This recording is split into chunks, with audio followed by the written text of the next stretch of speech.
Oui, bonsoir.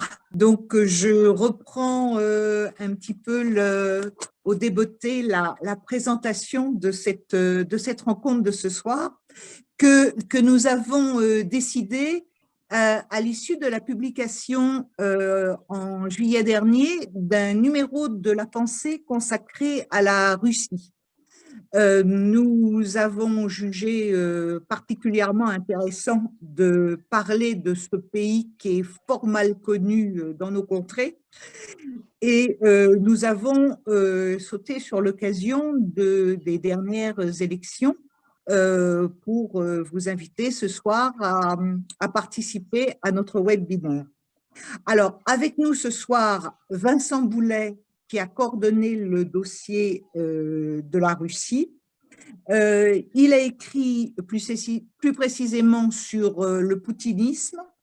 Nous avons avec nous Vadim Kamenka, qui nous a parlé de la religion orthodoxe. Je crois que ça va être son sujet ce soir, le poids de la religion orthodoxe en Russie actuellement.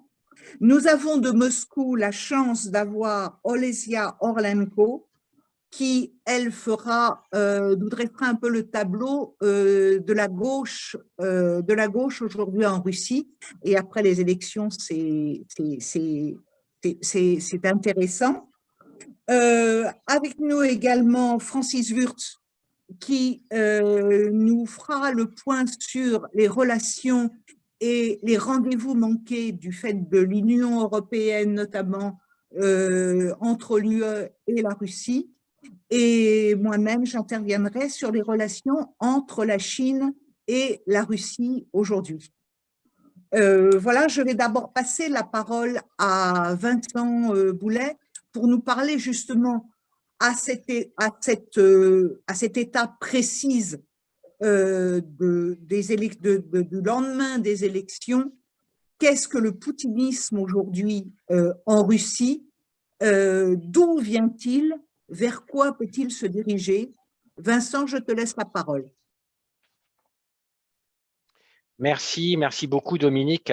Je voulais commencer par te remercier Dominique et aussi Claude Gindin, en espérant qu'ils puissent nous rejoindre, ainsi que tout le comité de rédaction de La Pensée, pour avoir eu l'idée de publier ce numéro important sur la Russie qui effectivement est particulièrement bienvenu à mon sens dans le contexte que nous connaissons, donc d'évolution du régime et particulièrement des élections législatives qui ont eu lieu en Russie il y a 10 jours.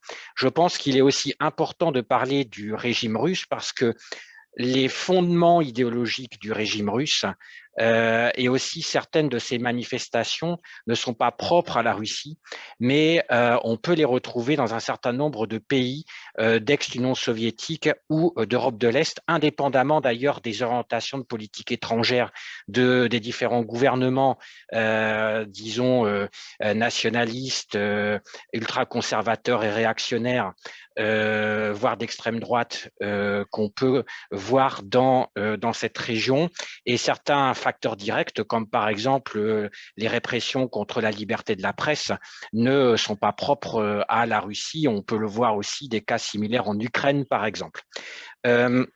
Ces élections législatives offraient dans leurs résultats peu de suspense, j'allais dire, c'est-à-dire que il était évident que les partis qui soutiennent Vladimir Poutine obtiennent la majorité, donc en particulier son principal outil politique qui est Russie Unie, qui garde évidemment sa majorité absolue, mais on peut aussi adjoindre 3 autres partis à la Douma qui font partie de ce qu'on appelle en Russie l'opposition poutinienne, mais qui en réalité ne sont pas réellement de l'opposition, mais plus des outils marketing, j'allais dire, pour attirer des catégories sociales vers le Kremlin. Bon.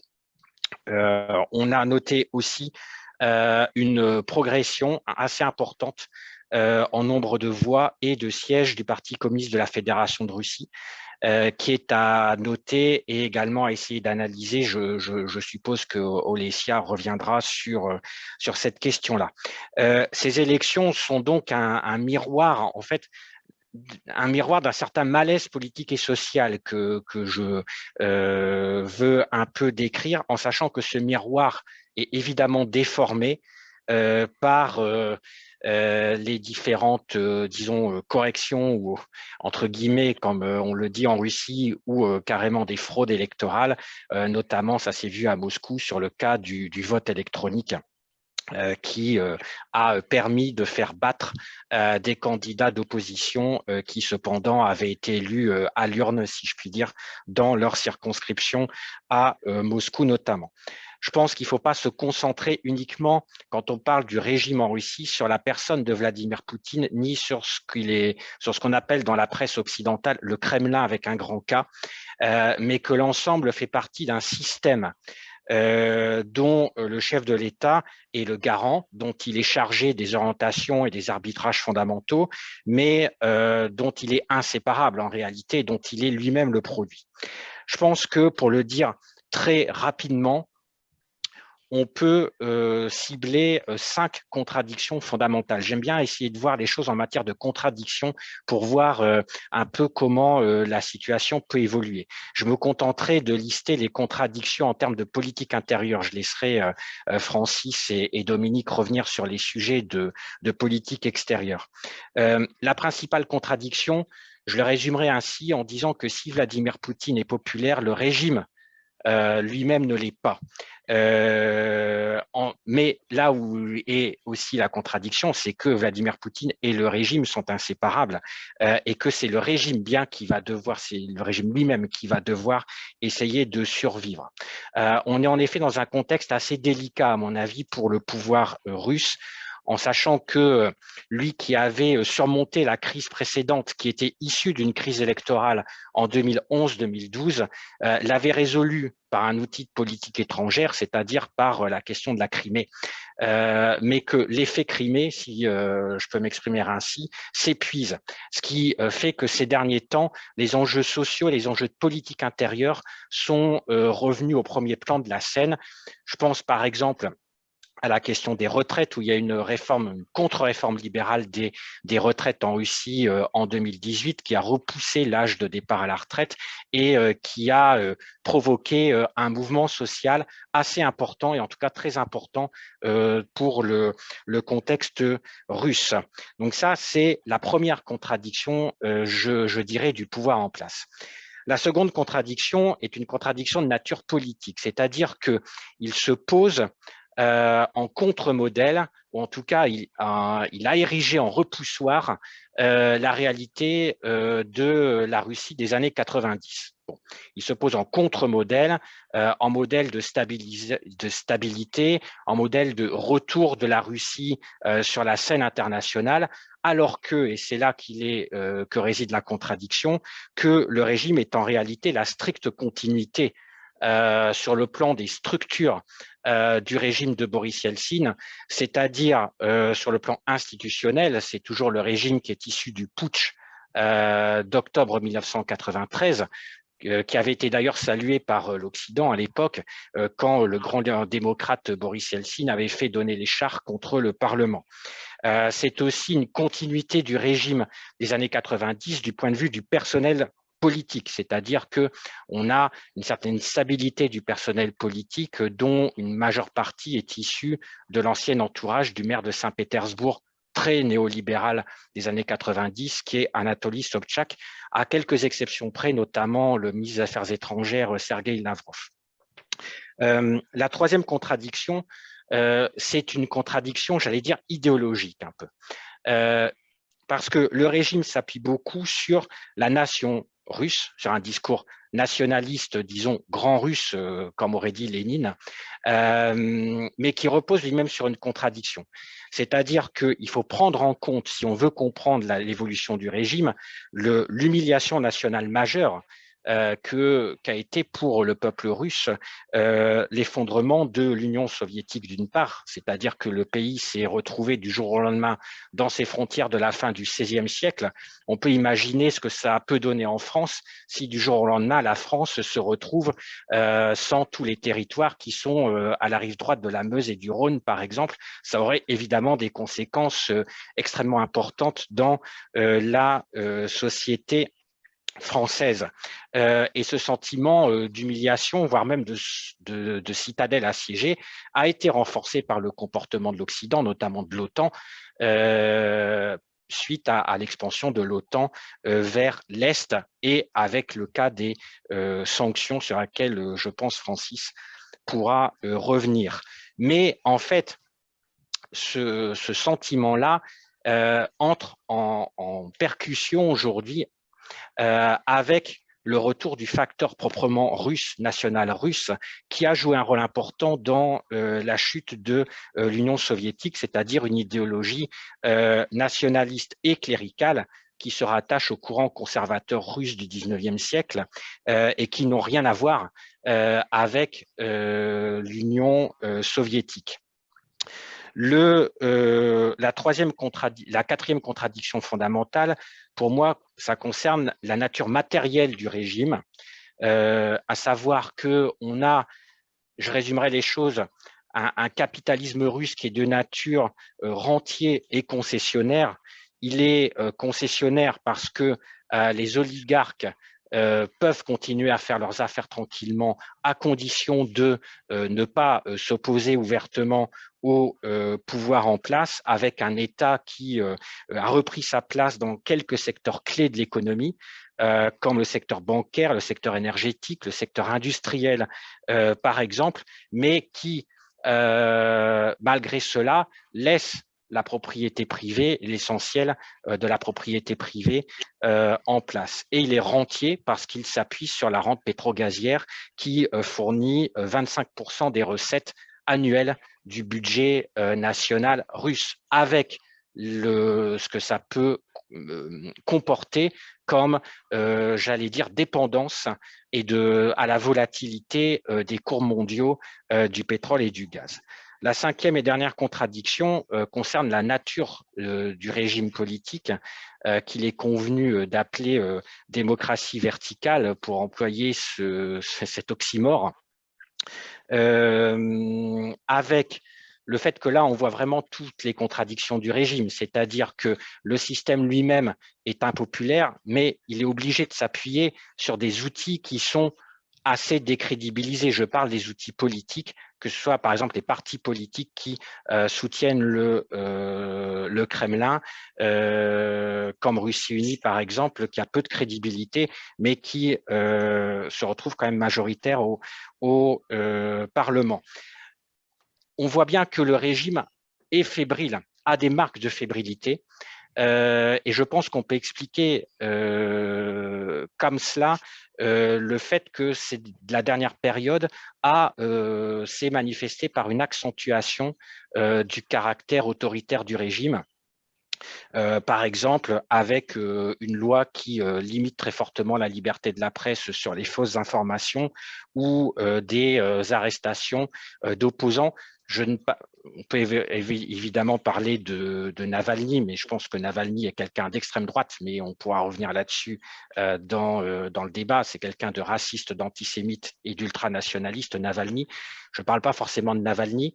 Je parle aussi des arrestations dont on parle beaucoup moins dans la presse occidentale, à l'exception de la presse de gauche comme l'Humanité, de dirigeants politiques à gauche ou de militants syndicalistes, par exemple. Donc, et ce sera ma conclusion, l'enjeu pour le régime, maintenant, c'est sa survie. Et donc, pour cela, à mon sens, il essaye de s'ouvrir le maximum de possibilités, en fait, et même de possibilités institutionnelles. Et je pense que c'est comme ça qu'on peut expliquer la réforme constitutionnelle donc, qui a été votée l'année dernière, qui, d'une part, renforce le caractère ultra-conservateur du régime en inscrivant, par exemple, dans la Constitution l'interdiction, le fait que le mariage soit obligatoirement entre un homme et une femme, mais qu'il ouvre aussi un maximum de portes constitutionnelles sur l'avenir politique du pays, en faisant deux choses principalement, c'est-à-dire qu'en remettant à zéro le décompte des mandats présidentiels, ce qu'on a évidemment beaucoup commenté en Occident, mais aussi il a pris une deuxième mesure qui a été beaucoup moins commentée, c'est le fait d'institutionnaliser une institution qui était hors constitution justement jusqu'à présent, qui est le Conseil de sécurité, qui prend cette fois-ci une dimension constitutionnelle à côté du Parlement, à côté du gouvernement, et qui a des pouvoirs élargis par cette révision constitutionnelle.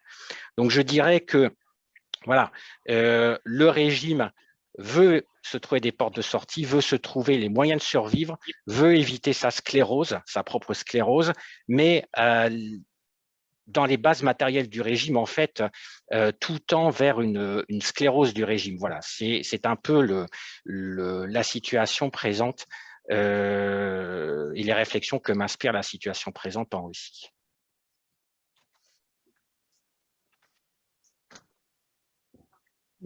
Merci, Vincent.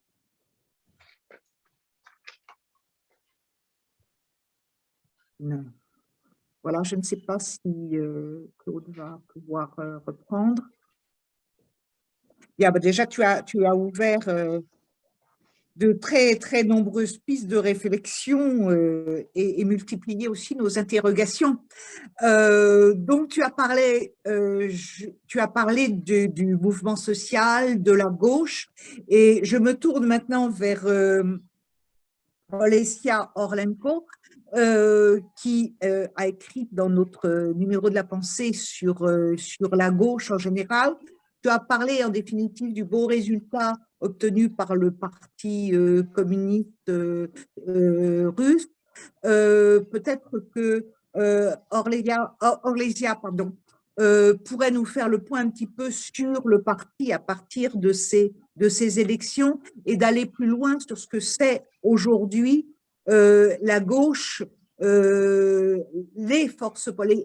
que sont les forces progressistes en Russie, leur poids et quelle alternative, tu as parlé de sclérose, s'il y a sclérose du régime, est-ce qu'on peut penser que l'on peut construire une alternative? Voilà, c'est en gros les questions que je pose à Olesia, à toi. D'accord, merci beaucoup. C'est l'honneur pour moi d'être parmi vous ce soir. Je voudrais plutôt d'abord dire quelques mots sur les résultats concrets des élections. En fait, les élections, ils ont été vues en Russie par les gauches, par les gens qui votaient pour le Parti communiste, comme moi, par exemple, même si je ne fais pas je ne suis pas un membre du parti, mais quand même, je votais communiste, comme je le fais toujours, en fait. Et pour nous, pour les gens comme moi, pour beaucoup de gens, en fait, beaucoup de monde qui ne sont pas contentes, dont la situation sociale est dégradée pendant ces dernières années, ils ont été vus comme un grand échec, comme je dirais comme une grande fraude, comme une grande arnaque, si on peut dire. Je m'excuse pour le langage, mais les gens ont été vraiment déçus. Surtout parce que la situation, quand on a compté les voix, la situation de 19 septembre, quand on a compté les voix, les votes dans les urnes, et la différence avec les résultats qui sont venus le lendemain, les résultats des votes électroniques qui ont effacé tout, en fait, tous les bons résultats de communistes, ça c'était vraiment c'était choquant. Vincent a dit que oui, bien sûr que le parti pro-Poutine et Yedinaya Russie, la Russie unie, devrait gagner. Et en fait, personne n'attendait pas qu'il y aura le changement dessus. Par contre, quand même, les élections précédentes, ben, je dirais les élections de maire de Moscou, par exemple, ou bien même les élections à Douma, ils sont passés dans une autre manière quand même.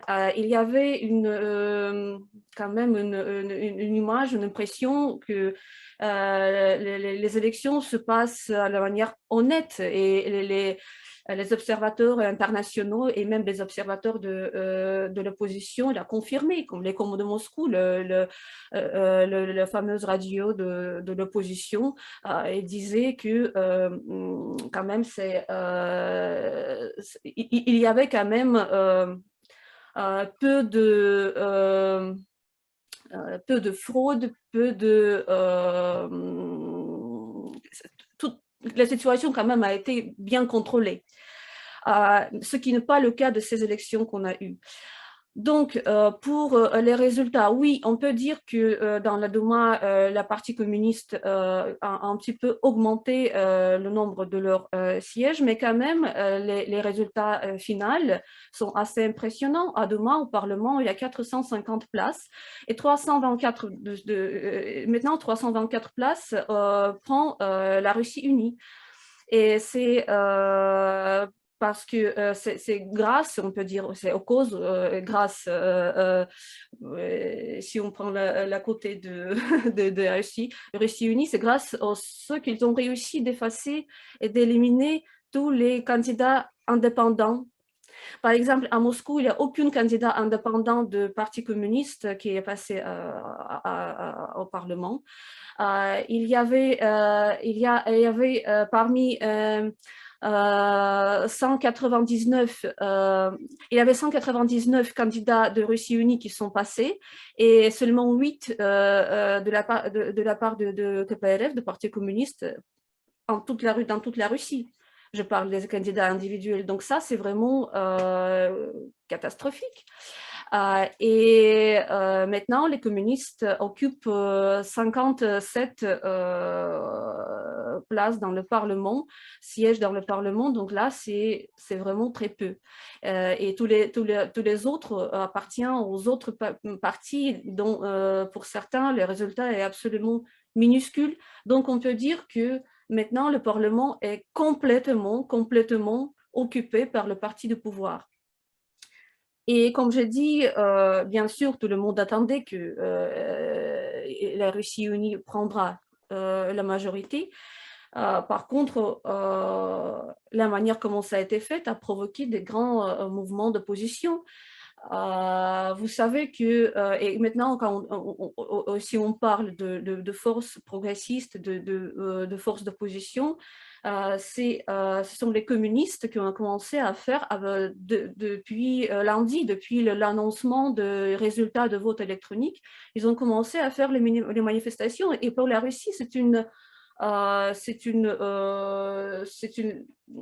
situation assez extraordinaire parce que avec la législation qu'on a, avec la législation pour les grèves, pour les manifestations, c'est très compliqué de faire les deux, surtout les grèves, mais pour les manifestations, c'est aussi compliqué et il faut attendre l'autorisation, ça peut prendre beaucoup de temps.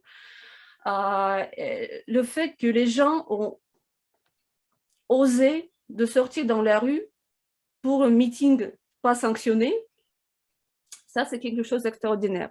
Et je peux dire que ici, c'est le département, la cellule de Moscou, de Parti communiste, qui est le moteur pour ces manifestations. Déjà, et pour toutes les actions, pour les protestes en gros, les manifestations qui ont eu lieu jusqu'à hier au centre de Moscou, c'est une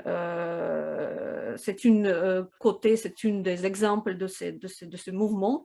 L'autre, c'est que les membres du comité de Moscou, du comité de parlement de 2 mois de Moscou, les membres communistes, ils ont commencé à préparer les plaintes pour contester les résultats de vote électronique.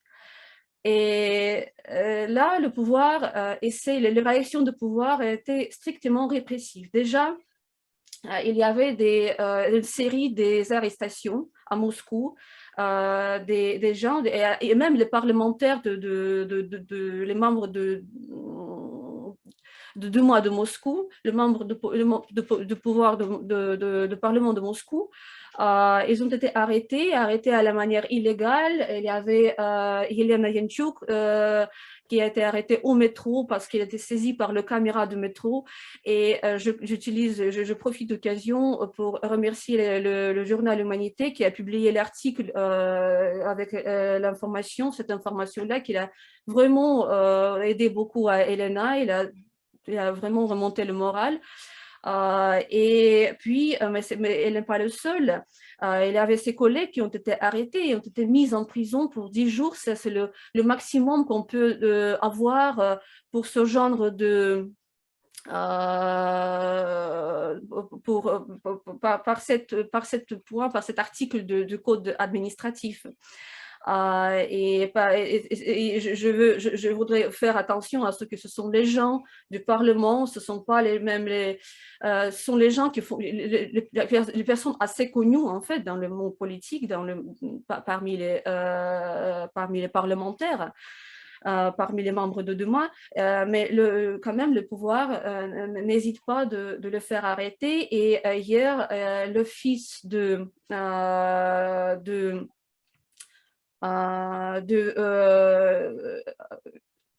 adjoint de chef de parlement, qui est le membre du Parti communiste, son nom de famille c'est Melnikov, qui préparait lui-même les plaintes qui ont été mises aujourd'hui, en fait, notamment. Mais hier, son office a été bloqué par la police. La police n'avait pas eu le droit d'intervenir directement dans l'office parce que c'est une membre du Parlement, mais quand même, ils ont bloqué pendant presque 24 heures le siège et ils ont laissé les gens quitter l'office. Ils ont été arrêtés, pas mis en prison, mais quand même interrogés par la police. À la manière gentille, comme ils le disent, mais justement, la réaction de pouvoir, ça se voit qui quand même le pouvoir essaie de réprimer tous les moyens, par tous les moyens, toutes les expressions de protestation. Ce n'est pas seulement les communistes qui ont été arrêtés, il y a aussi membres des autres partis progressistes comme la Russie du travail, Olga Rusakova, qui a été arrêtée à son lieu de travail hier. Elle est venue travailler et il avait la police qui l'a cherchée hier. Donc, elle est mise en prison aussi. Pour l'instant, on n'est pas encore libérée.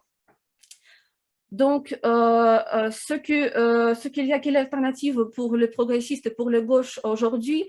Je dirais que les élections ont accentué un petit peu la situation qui existait avant. En Russie, malheureusement, pour les gauches, il n'y avait que majoritairement deux alternatives. Soit rejoindre le Parti communiste et essayer de faire des efforts, de faire des choses avec le parti. Et l'autre voie, c'est de se marginaliser, d'être privé, d'être exclu de la vie politique, parce que c'est compliqué, c'est très compliqué de passer d'avoir la permission de participer dans les élections. Vous le connaissez sans doute parce qu'il y avait beaucoup de candidats et beaucoup de partis qui ont été refusés de participer aux élections. Et comme j'ai dit, maintenant, même ceux qui ne sont pas contents de la situation dans laquelle se trouve le Parti communiste de Russie, il y avait ceux qui choisissent quand même la voie de leur joindre ou bien de leur joindre au moins dans leur voie politique. Et maintenant, je dirais que c'est le Parti communiste russe qui est vraiment responsable pour l'avenir des forces progressistes en Russie, parce que c'est vraiment le seul parti de gauche, qui se disent d'être de gauche, d'être communiste, qui a les ressources et le moyen de permettre de canaliser l'énergie de proteste et les espoirs au changement des gens. Il faut maintenant voir, il faut suivre vraiment l'évolution à l'intérieur du parti. Le parti maintenant, il est très critiqué. Il y a une critique très violente qu'on voit dans les mass médias ou même dans les réseaux sociaux de la direction du parti. Mais le seul moyen maintenant, c'est de suivre leur évolution et d'essayer peut-être d'influencer d'influencer le parti pour qu'il soit capable de répondre ces défis sociaux en Russie.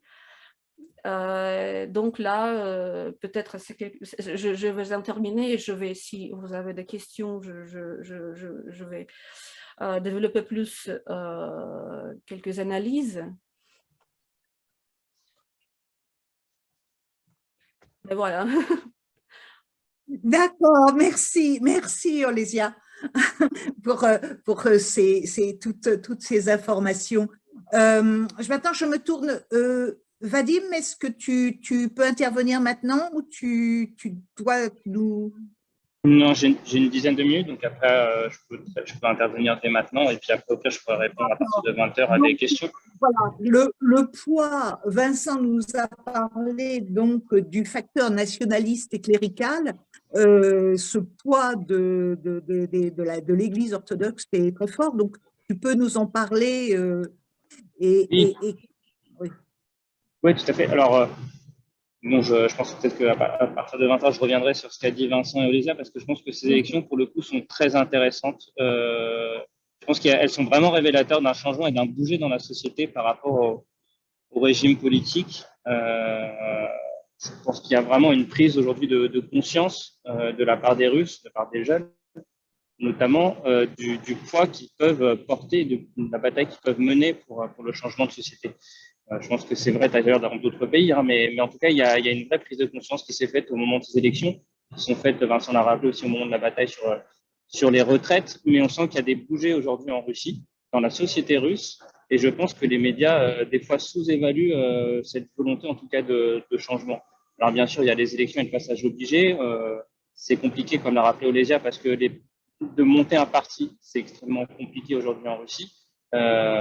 C'est compliqué parce qu'il y a tout un arsenal de mesures législatives qui font que ça. C'est compliqué de pouvoir le faire, mais mine de rien, je pense que le Parti communiste et une certaine mouvance intérieure du Parti communiste qui est représentée par des jeunes, Olésia l'a rappelé notamment à Moscou, ont pris conscience que dans la société, il y a une volonté de changement par rapport à la politique menée par Vladimir Poutine et par rapport au capitalisme. Voilà, petite parenthèse, je dirais là-dessus, mais je pense qu'elle est vraiment, vraiment importante et je pense que aussi bien à l'humanité, mais à la pensée ou par ailleurs, je pense qu'on doit avoir un autre regard sur ce qui se passe sur la Russie. Je pense que c'est pas figé, pas monolithique comme certains nous laissent entendre, mais qu'il y a des vraies batailles qui sont menées, aussi bien d'ailleurs sur le climat, des thèmes qui pouvaient ne pas voir émerger ces 5 dernières années, qui sont en train d'émerger, et notamment socialement, parce que je pense qu'il y a quelque chose qui est en train d'émerger. On a fait l'entretien avec différents militants du Parti communiste qui sont indépendants ou candidats aux élections, et eux-mêmes ont reconnu qu'il y avait une volonté de créer des syndicats indépendants en Russie. Et c'est quand même un phénomène tout à fait nouveau. Et c'est pour ça que même moi, ça m'intéresse. On a discuté avec Olésia à plusieurs reprises. Je pense qu'il y a des vrais bougées là-dessus. Et je pense qu'en tant que journaliste, en tant que journaliste à l'humanité et puis en tant que personnel de gauche, militant de gauche, je pense qu'il y a des choses à surveiller. Sur la religion, tout d'abord, elle n'a jamais cessé, même du temps de l'Union soviétique. Les fêtes religieuses se sont maintenues de manière non officielle. Mais il y a eu un basculement, en effet, à la chute de l'URSS, parce que le pouvoir avait besoin d'une idéologie, de quelque chose dans lequel la population pouvait se retrouver, et la religion orthodoxe a été ce vecteur-là. Alors, je rappelle, Staline l'avait un peu utilisé aussi pendant la Seconde Guerre mondiale. Il avait fait tout son discours sur frères et sœurs, c'est ce qui rappelait quand même un peu un discours de l'Église. Il s'était rapproché aussi de l'Église à ce moment-là pour dire, écoutez, on a besoin de votre appui pour combattre l'ennemi nazi. Mais à la chute de l'URSS, voilà, Yeltsin fait ce pari que l'Église et le politique doivent mener de concert des réformes et du coup, on voit que la religion, dès les années 91, vont prendre un poids considérable.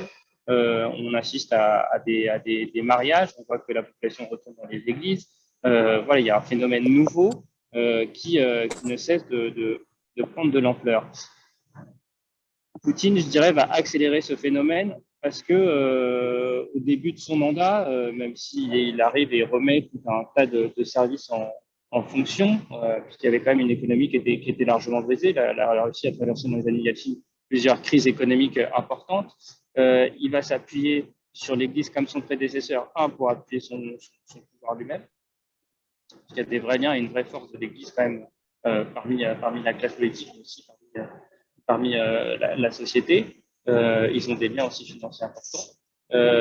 Poutine va s'appuyer dessus parce qu'il veut recréer ce qu'on appelle une identité nationale forte de la Russie. Il va le faire petit à petit et jusqu'à, je dirais, cette dernière décennie où va s'accompagner de son volant libéral conservateur. Il y a une vraie volonté et un vrai tournant conservateur dans la dernière décennie par Vladimir Poutine. Autant il a mené un certain nombre de réformes sociales qui a amené une classe moyenne à émerger durant les années 2000 jusqu'à, on va dire, 2007-2008. Mais petit à petit, en bon dirigeant capitaliste, il va faire un tournant libéral jusqu'à ce qu'on a vu encore récemment, donc avec la réforme des retraites.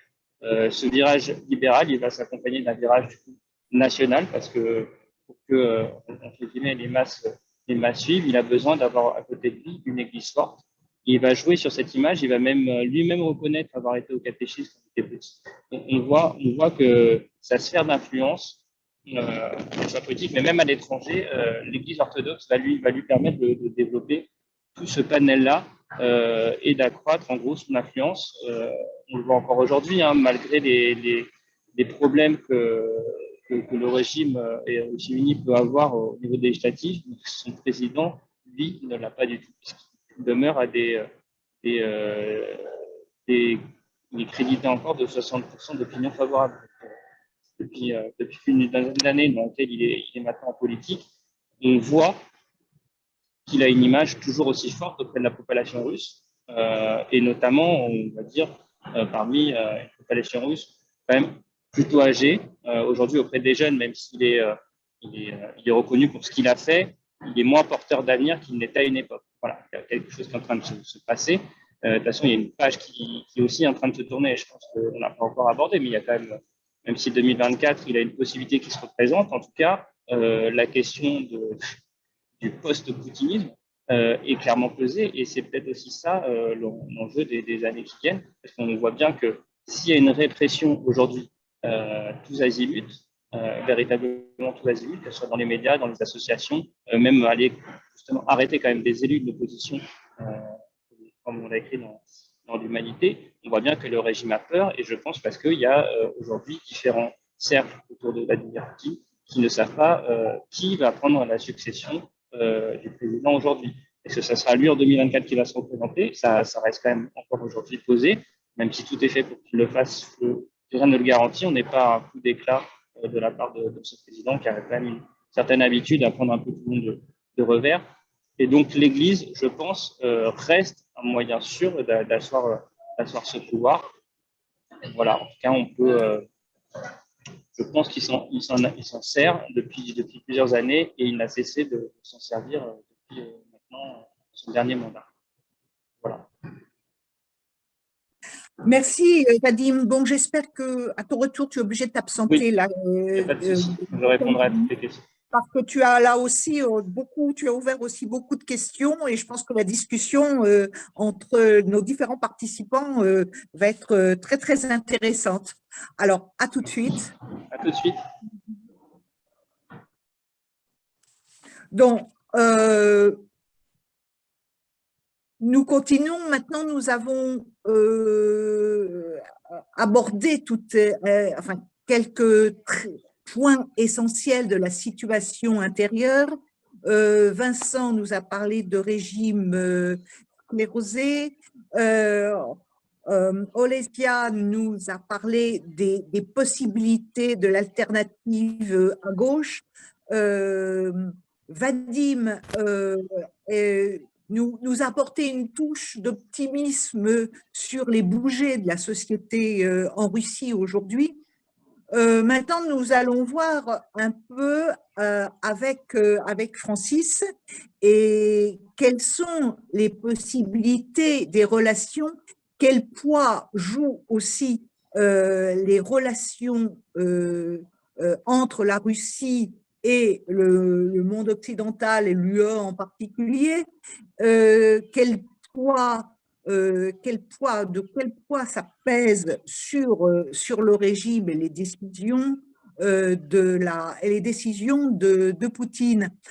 Francis, les relations, c'est un secret pour personne, les relations entre la Russie et l'UE sont exécrables. Les relations entre la Russie et les États-Unis et avec l'arrivée de Biden, ça ne s'est pas arrangé. Voilà, tu peux nous faire le point aussi de cette évolution depuis la chute de l'implosion de l'Union soviétique, des espoirs de la Russie vers la communauté européenne, et aujourd'hui, où en est-on? Je te laisse la parole, Francis. Merci Dominique et merci à Vincent, Olesia, Vadim qui ont apporté des éclairages absolument passionnants. On peut d'ailleurs se poser la question, est-ce que, compte tenu de tout ce qu'on vient d'entendre, est-ce que ce n'est pas quelque part légitime de la part des dirigeants européens et occidentaux en général de refroidir en quelque sorte les relations avec la Russie? Je pense que non. Et donc, je vais essayer de m'expliquer là-dessus. Je pense que, effectivement, on peut constater qu'aujourd'hui, les relations entre la Russie et l'Union européenne en particulier sont au plus bas depuis une trentaine d'années. On peut même, à certains égards, dire que les relations entre les deux ensembles sont plus conflictuelles aujourd'hui, à certains égards, que pendant la guerre froide. Mais je pense que c'est une très mauvaise chose et que ces relations fondées sur les sanctions et les tensions n'ont aucune influence positive sur l'évolution du régime. Donc, c'est une politique sans issue de la part de l'Union européenne qui constitue exclusivement un cadeau pour l'OTAN, par exemple, parce que l'OTAN a besoin d'un ennemi pour se justifier, et là, la Russie est un ennemi tout trouvé. Biden a besoin de consolider l'unité de l'Occident pour ses propres rêves de domination mondiale, et donc cette situation dans les relations entre l'Union européenne et la Russie constitue également pain béni pour cette stratégie.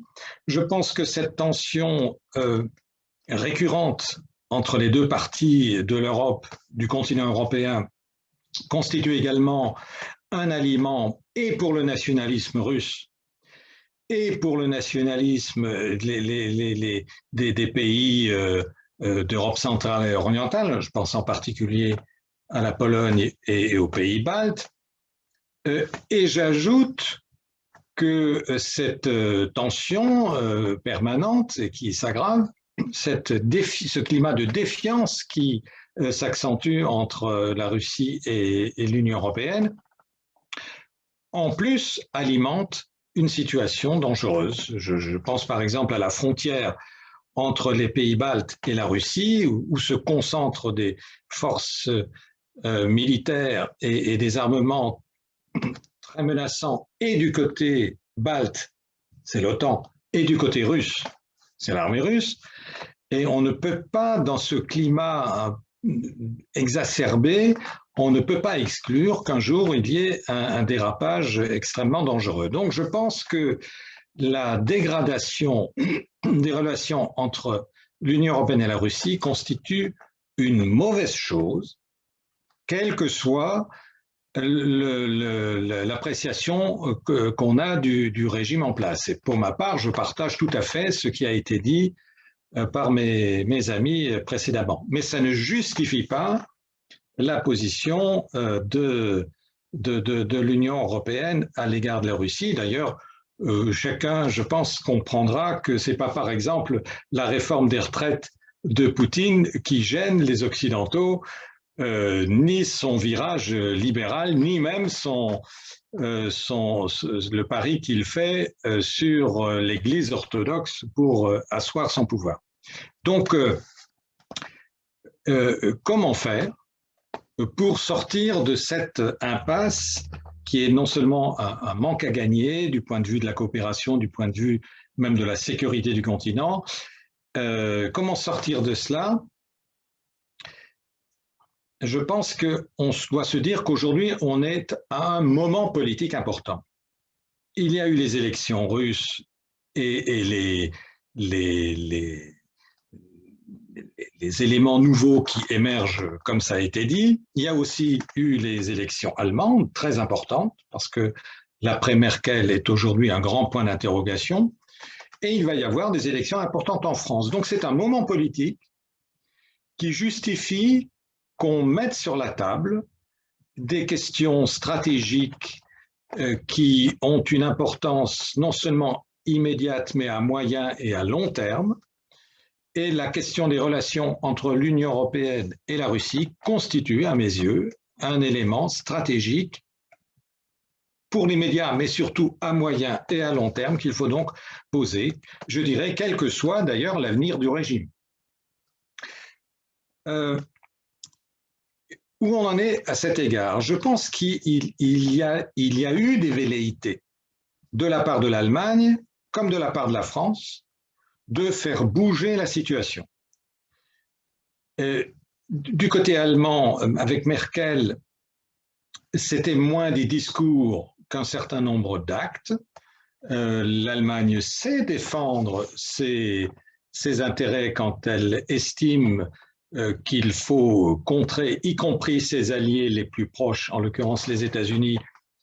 Merkel a su défendre sa ligne, elle l'a fait. Elle l'a fait, par exemple, vis-à-vis de la Russie. Prenons l'exemple du gazoduc Nord Stream 2. Peu importe ce qu'on en pense, à partir du moment où elle a estimé que c'était l'intérêt de l'Allemagne de mener ce projet jusqu'au bout, elle a pris le taureau par les cornes et elle y est parvenue. Et par exemple, elle a toujours dit que quels que soient les différends sérieux et les divergences graves qu'elle a avec Poutine, le maintien d'un dialogue de haut niveau avec le pouvoir russe était dans l'intérêt de l'Allemagne. Et d'ailleurs, Poutine lui a renvoyé l'ascenseur, puisqu'il a fait, il y a quelques mois, au mois de juin, à l'occasion de l'anniversaire de l'agression hitlérienne contre l'Union soviétique, il a fait publier une tribune retentissante dans Die Zeit, dans laquelle il appelait non seulement au maintien, à la continuation, mais au développement des relations de dialogue avec l'Allemagne, ce qu'il n'a souligné qu'avec l'Allemagne. Il ne l'a pas dit de la France. Alors en France, Emmanuel Macron fait de beaux discours, mais vraiment de beaux discours, mais pas d'actes. Il a fait un beau discours dès 2018 devant les ambassadeurs de France réunis en conférence où il a dit qu'il fallait réfléchir à une nouvelle architecture de sécurité en Europe fondée sur de nouvelles relations avec le Kremlin, faites de coopération, de dialogue. Il a refait le même discours devant Poutine en 2019 quand il l'a invité au fort de Brégançon. Il a refait le même discours il y a quelques mois, en 2021, devant la conférence sur la sécurité à Munich. Mais il n'y a pas d'acte. Donc, il y a eu un acte manqué, c'est l'Allemagne et la France ont en juin dernier, me semble-t-il, devant le Conseil européen, proposé de lancer un nouveau dialogue, quelles que soient les difficultés, avec Poutine, et l'Europe a bloqué. À partir du moment où l'Europe bloque, ben on ne fait plus rien. C'est cette attitude que je voudrais contester. Et je pense que la diplomatie n'existe pas que pour discuter avec les amis. La diplomatie est faite pour discuter avant tout avec les pays avec lesquels on a des problèmes. Et Dieu sait si on a des problèmes avec la Russie. Donc, je pense que dans ce moment politique actuel, très important, il serait juste, il serait judicieux de lancer avec les pays européens qui sont d'accord, sans attendre qu'il y ait une unanimité qui n'arrivera jamais, de lancer l'idée que d'ailleurs Medvedev avait avancé dès 2008 dans un discours important à Berlin, l'idée d'un traité pan-européen de sécurité. Ceux qui me connaissent vont dire que j'en parle un peu tout le temps, mais c'est vrai que je crois que c'est une très grande idée. Prendre l'initiative de lancer cette idée en disant c'est un dialogue de haut niveau et de long terme qui s'adresse à tous les pays européens, quel que soit leur régime du moment, pour mettre tous les différends sur la table, de placer cette conférence sous l'égide des Nations Unies, comme ça avait été fait en pleine guerre froide avec la conférence d'Helsinki. Il faut savoir que la conférence d'Helsinki, ça n'a pas été comme ça décidé en claquant des doigts. Il y a eu des discussions préliminaires pendant 1 an, il y a eu ensuite des négociations diplomatiques pendant 2 ans, avant d'arriver à l'acte final d'Helsinki, qui est un acte très important, avec un certain nombre de principes de base, comme par exemple la prévention des conflits, la prohibition de toute solution militaire à un conflit, le respect de l'intégrité territoriale, ce sont des principes qui ont toute leur actualité encore aujourd'hui.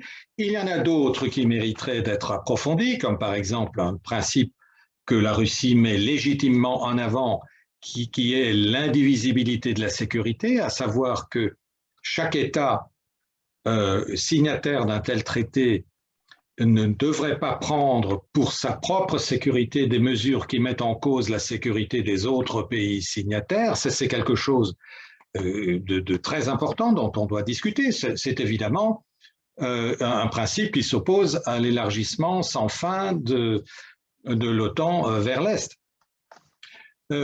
Ensuite, il y aurait une grande nouveauté par rapport à Helsinki, qui colle bien à la situation actuelle dans nombre de pays et qui a été d'ailleurs également évoquée tout à l'heure, je crois, par Vadim Kaminka pour la Russie, à savoir l'émergence d'une volonté citoyenne d'être associée aux grandes décisions stratégiques. Eh bien, je pense que parallèlement à une discussion entre diplomates et entre experts, il faudrait cette fois avoir des forums citoyens associant la société civile, les ONG, les organisations syndicales, des hommes de science, des intellectuels, pour qu'il y ait un bouillonnement au niveau des sociétés concernées, que le climat de confiance, c'est l'essentiel, le mot principal, d'un climat de confiance, petit à petit, prennent la place du climat de défiance actuel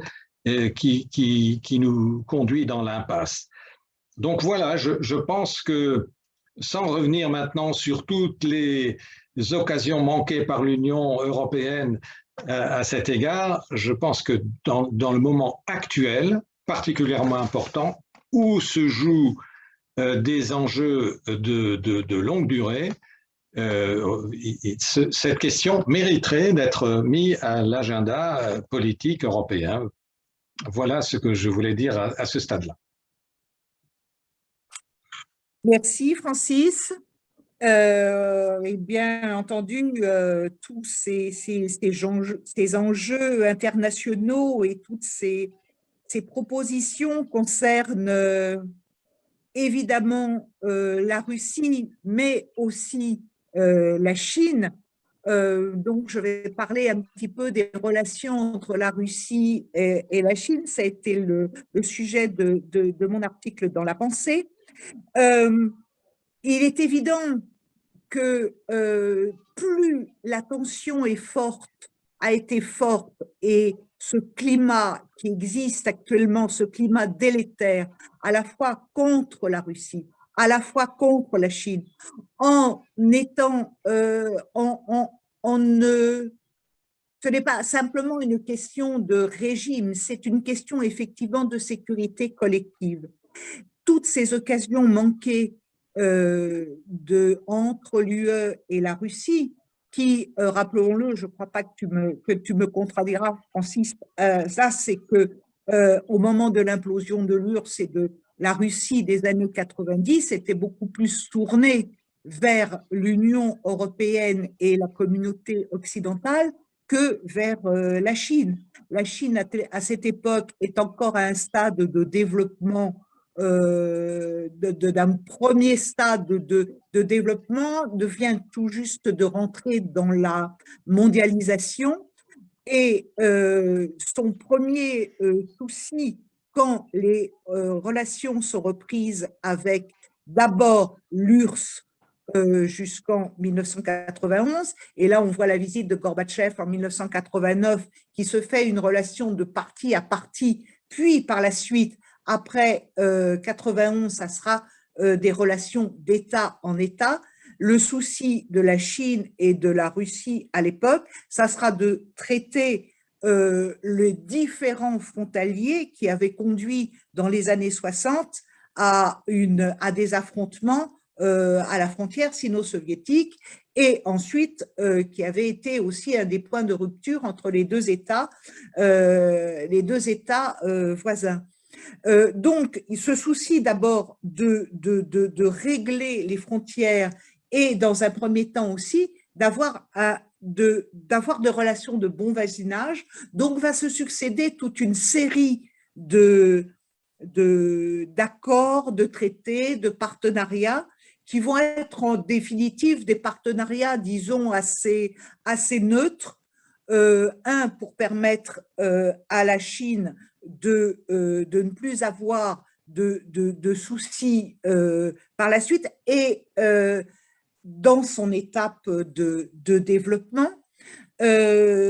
Mais les choses vont se précipiter, et aujourd'hui on parle d'un rapprochement accéléré entre la Russie et la Chine, et on en fait des gorges chaudes, certains pensant que là nous arrivons à une politique de blocs qui vont être une politique de blocs qui vont reproduire un petit peu les schémas de la guerre froide, c'est-à-dire à la fois la propagande aujourd'hui que conduit aussi Washington, c'est la famille occidentale contre des pays autoritaires.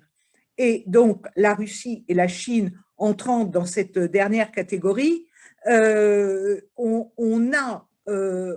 aujourd'hui, on les considère en tant qu'ennemis. Et eux ont besoin, et je pense que c'est aussi la directive chinoise, la pensée chinoise, qui est de parler avec tout le monde. Donc, pour en revenir à ce qui existe aujourd'hui entre la Chine et la Russie, il existe un partenariat stratégique très poussé, il existe des relations économiques extrêmement poussées. La Chine est le premier partenaire commercial aujourd'hui de la Russie, mais il faut voir dans ce partenariat qui se joue, et on retrouve aussi un esprit qui pouvait exister qui est remis aussi à l'ordre du jour dans ce partenariat, qui est un partenariat de non-ingérence dans les affaires intérieures, pas d'alliance où on l'entendait du temps le pacte de Varsovie et l'OTAN d'à côté, c'est-à-dire que chaque pays reste de liberté, de liberté de mener une diplomatie en vertu de ses intérêts nationaux. La question qui se pose aujourd'hui dans ce partenariat, c'est un partenariat qui est tout azimut, ça peut être aussi bien un partenariat commercial, un partenariat qui est centré aussi sur les besoins énergétiques. La Russie est effectivement a des réserves très importantes en gaz et en pétrole. La Chine a besoin de ces produits énergétiques. Donc, il y a une complémentarité qui se joue, mais ce rapprochement n'a pas été, comme je le disais tout à l'heure, ça s'est fait petit à petit parce que la Russie était quand même portée était porté plus vers les relations avec les Européens, et la Chine, jusque dans les années, disons jusqu'à la crise de 2008, était, elle, tournée vers les États-Unis. Il est vrai que la crise de 2008 a été, en gros, pour les deux pays, je ne dirais pas un électrochoc, mais qui pour la Chine, au moins, ça a permis de changer et de mettre en avant l'idée d'un multilatéralisme plus important, que le monde devait changer, et il se retrouve avec la Russie sur le non-hégémonisme des États-Unis et de l'Occident, ce qui a donné aussi dans ce partenariat un espace aussi pour le monde émergent qui s'est vu reconnaître un certain nombre, je pense aux BRICS notamment, où il y a eu en 2014 la création de la Banque de développement des BRICS et qui a eu des répercussions importantes pour l'ensemble du monde émergent.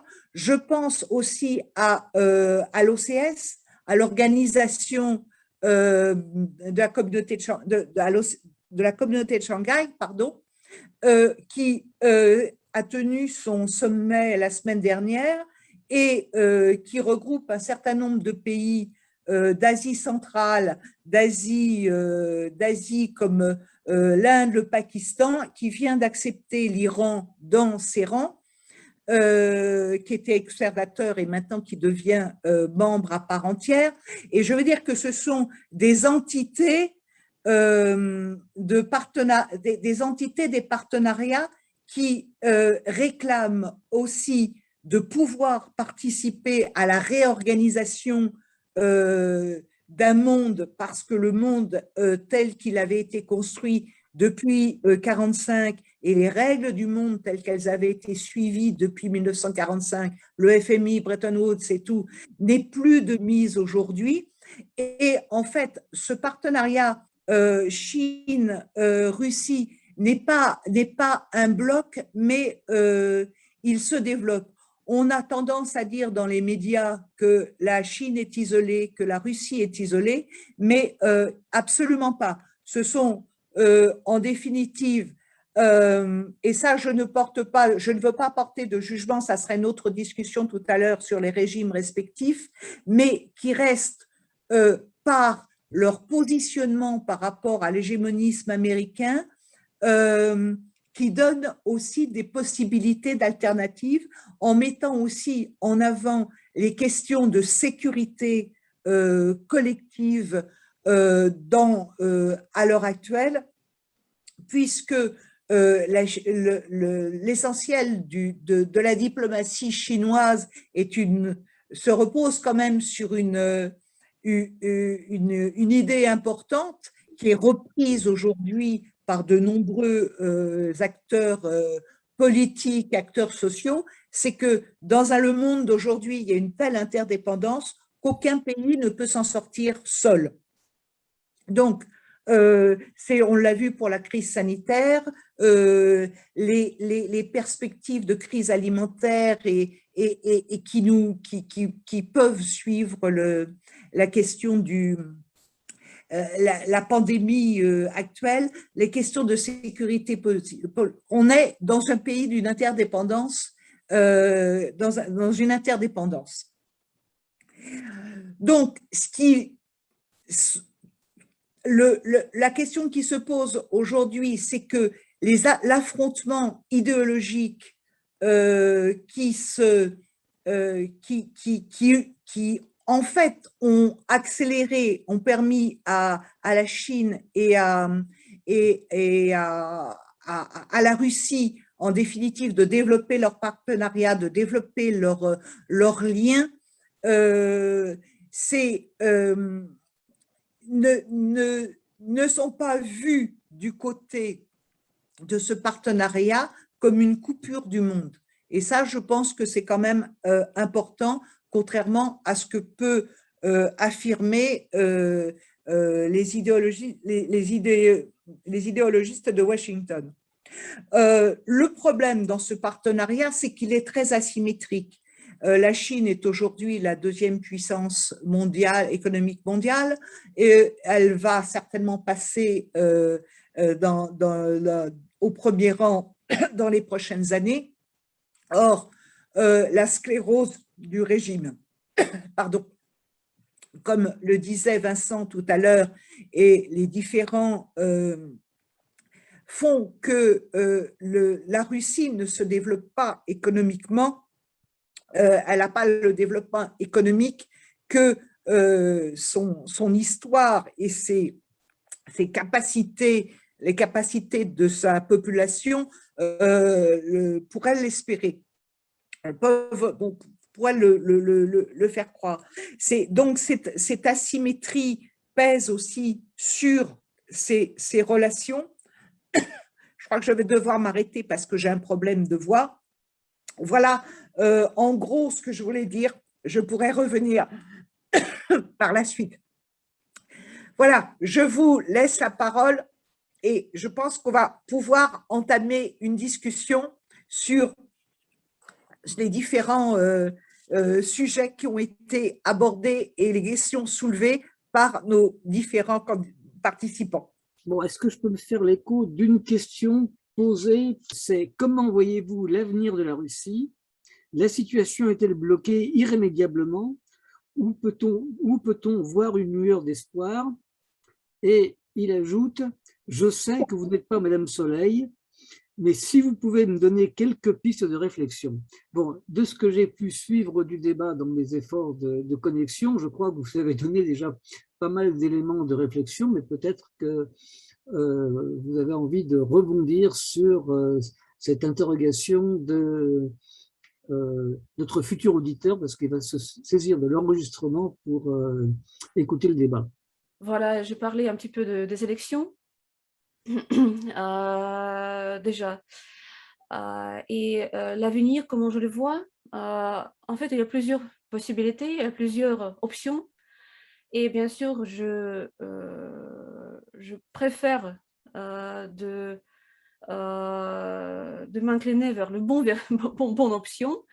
Et je pense qu'il y a tous les moyens et la capacité de notre société de se développer et vraiment de développer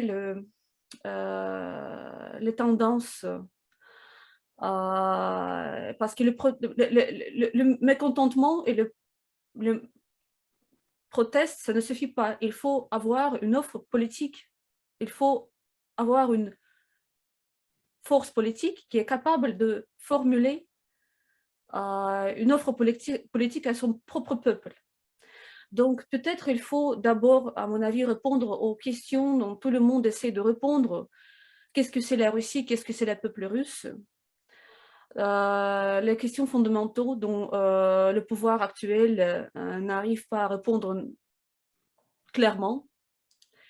Même le pouvoir de Poutine, à mon avis, il n'est pas assez fort et pour répondre, pour donner une bonne réponse que la majorité du peuple va accepter, qui arrangera la majorité du peuple.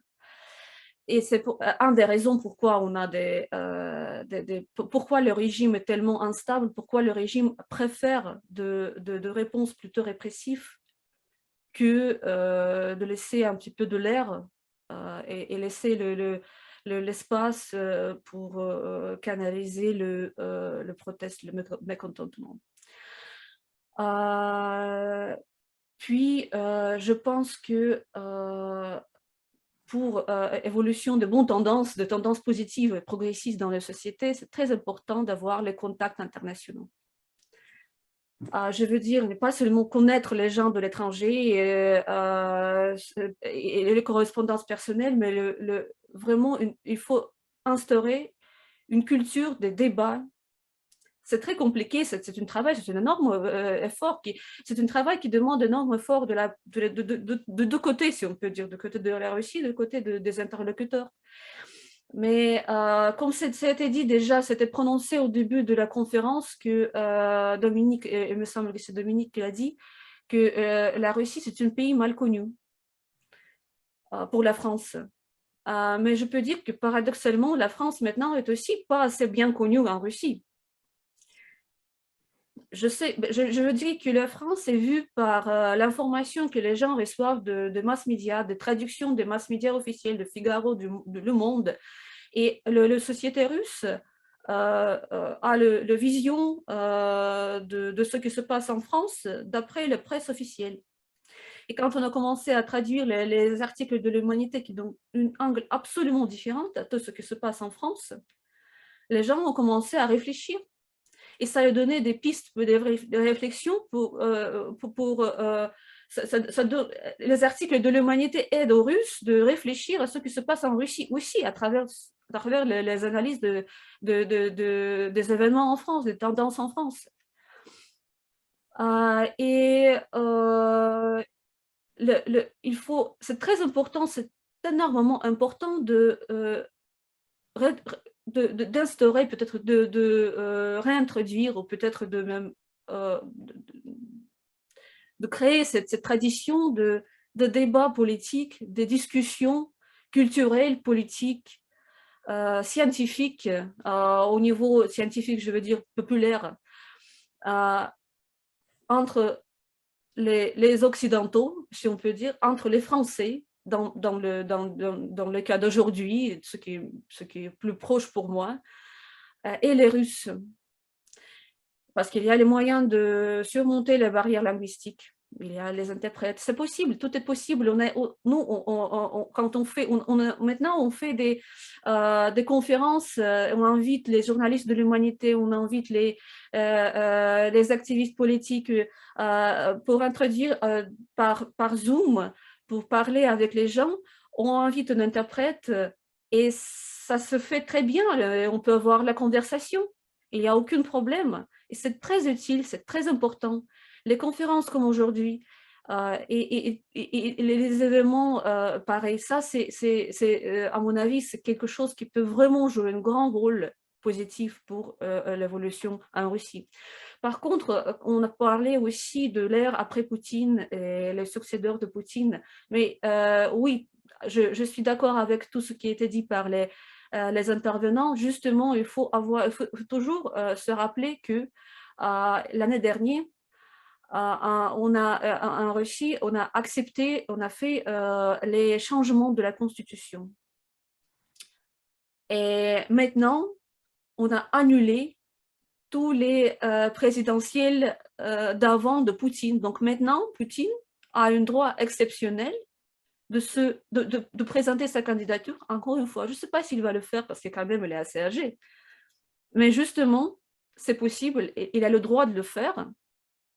Ça a été accepté. Et donc maintenant, il y a vraiment tout un éventail de possibilités pour jusqu'à 2024 quand on aura les élections présidentielles. Voilà, je vous remercie.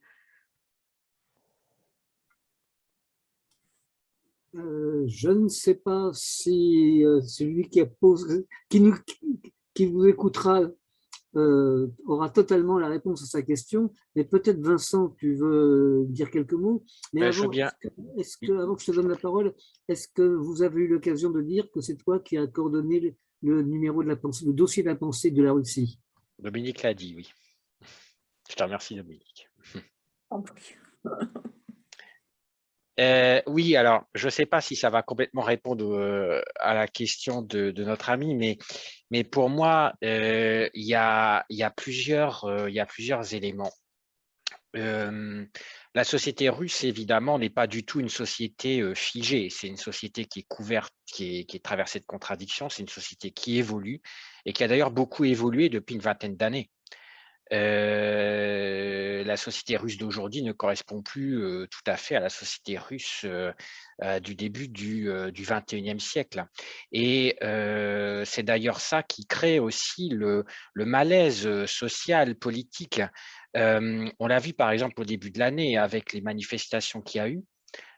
Qui ont été, dont le phénomène déclencheur a été l'affaire Navalny, mais j'ai dit parce qu'en tout cas, moi, je pensais de Navalny dans mon propos introductif, mais je pense que derrière ces manifestations-là, ça va au-delà de la question propre de Navalny. Ça a exprimé une sorte de malaise aussi d'une partie de la jeunesse, en tout cas, qui n'a connu que Vladimir Poutine comme président ou Premier ministre alternativement, mais en tout cas, n'a connu que ce régime-là au pouvoir. Et la question, c'est un peu celle que posait Olesya, c'est-à-dire, et aussi que posait aussi Vadim quand il évoquait la naissance de syndicats indépendants, quand il disait que les régimes aujourd'hui ne savaient pas vraiment se sortir de la crise dans laquelle il était, en tout cas n'avaient pas encore trouvé le moyen de le faire, que ce malaise-là, qui peut se traduire par des mouvements de protestation, et on va voir aussi comment la situation actuelle va évoluer dès les prochaines semaines aussi. Je pense que personne ne peut prédire ce qui va se passer dans les prochaines semaines en Russie exactement, mais comment ce malaise, ces protestations, ces différents mouvements sociaux peuvent se traduire politiquement pour créer un nouvel outil politique, voir comment le Parti communiste de la Fédération de Russie, qui est porteur aussi de ce malaise et de ce mécontentement social, qui a progressé aussi même dans les élections locales de 2019 et 2020, dans les conseils municipaux, dans les conseils régionaux, dans les chambres des différentes républiques fédérées, va aussi se comporter et prendre cette situation-là. Voir aussi qu'un autre phénomène qui exprime le malaise, je le dis parce qu'on n'en a pas encore parlé, mais il ne faut pas oublier que 50% des Russes se sont abstenus aux élections législatives. Et c'est peut-être ça aussi qui est un des principaux signes de l'expression du malaise. Et ce chiffre de 50%, bon, la Russie n'est pas du tout une exception. On peut voir les chiffres de l'abstention en France là-dessus. Donc, mais c'est un chiffre qui est relativement stable depuis une dizaine d'années, ce qui fait qu'il y a une moitié des Russes qui ne sait pas comment exprimer sa voix politique aujourd'hui. Donc, c'est un phénomène à prendre en compte. Deux autres éléments par rapport à ce que disait, le premier par rapport à ce que disait Francis, avec lequel je suis totalement en phase pour aller dans le sens et rajouter un nouvel élément. Le débat sur l'OTAN est aujourd'hui posé même en France, suite à l'affaire des sous-marins vendus enfin, qui n'ont pas été finalement vendus à l'Australie d'ailleurs. Ça pose même en France aujourd'hui dans le débat politique, la question de l'appartenance de la France à l'OTAN d'une manière nouvelle et qu'on ne pouvait pas forcément encore prévoir, et ne serait-ce qu'il y a encore quelques semaines. Donc c'est ça aussi, je pense, qui crée un contexte assez nouveau pour que nous, je parlais au nom du Parti communiste français cette fois-ci, et dans le cadre de la campagne présidentielle de Fabien Roussel et des élections législatives, on est aussi à même de porter ce type d'exigence de sortie de la France de l'OTAN et d'offres politiques pour constituer un espace commun pan-européen de paix, de coopération et de sécurité collective. Le dernier élément que je voulais dire, c'est que c'est peut-être une note un peu moins positive quand même, c'est que le régime ne va pas se laisser faire. Il va se défendre. Et d'ailleurs, la première défense, c'est qu'il va sans doute essayer de trouver de nouvelles coordonnées pour pouvoir se relancer politiquement. D'ailleurs, il l'a déjà fait. La crise à la fin des années 90, ce qui était peut-être encore plus importante que la crise actuelle, je parle là de la crise de 1998, c'est cette crise-là qui a donné l'essence à la forme actuelle du régime russe, ce qui prouve que le régime en place peut avoir la capacité de se relancer sur des nouvelles coordonnées et en tout cas, il ne va pas lâcher le pouvoir facilement. Donc voilà, il y a une situation, on est peut-être face à une nouvelle situation de coordonnées en Russie, un rapport de force assez nouveau qui est peut-être en train de se constituer. Il faut évidemment, dans ce contexte-là, et je rejoins ce qu'Alicia disait, d'une part, pour la gauche européenne, pour les communistes, on a un devoir de solidarité envers les militants communistes, les militants de gauche, les militants syndicaux qui ont été emprisonnés, qui sont emprisonnés encore aujourd'hui pour exiger leur libération d'une part, et d'autre part, pour conclure là-dessus, je pense que les ponts dont certains existent et d'autres encore beaucoup d'autres sont à construire, entre les communistes et les progressistes et la gauche européenne d'un côté et russe de l'autre, c'est vraiment quelque chose de fondamental à renforcer par les différents biais possibles, bilatéraux ou multilatéraux. Et juste, je voulais saluer quand même, je sais que certains en Russie y travaillent, notamment l'Association des Amis de l'Humanité qu'Alicia représente. Il y a d'autres aussi initiatives de ce type en Russie, mais comme elle est là ce soir, je tenais à le dire, que le travail qui est fait par les Amis de l'Humanité à Moscou, vous pouvez consulter leur site qui est en russe, donc c'est pour les russophones, mais qui traduit de nombreux articles de l'Humanité en russe, qui a aussi des expressions propres sur la situation en Russie et la situation en Europe et sur les débats qui traversent la gauche en Europe et sur l'évolution de la situation sociale en Europe. Ce genre de travail qui est effectué là est absolument fondamental. Donc, merci beaucoup pour tout ce travail réalisé. Merci Vincent pour tout ce que tu dis. Dominique, si tu as retrouvé ta voix, comme tu avais pris le pilotage des opérations. Non, mais c'est… Moi, je ne sais plus qui a parlé de la formation de syndicats indépendants. Est-ce que… C'était Vadim. C'était Vadim, oui. Mais je pense que Alessia et puis Vincent peuvent aussi nous en parler. Et l'autre question, c'était la question que j'aimerais poser à Francis aussi sur les propositions qui ont été faites d'une nouvelle de la recherche d'un nouveau traité de sécurité collective. Comment pense-t-il pouvoir le faire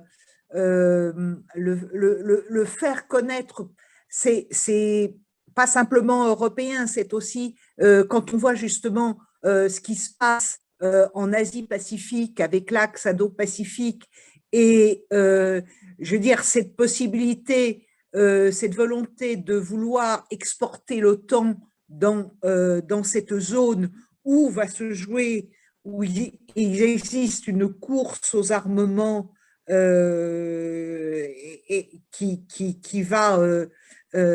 est extrêmement dangereuse aussi. Voilà, c'est un petit peu toutes ces questions.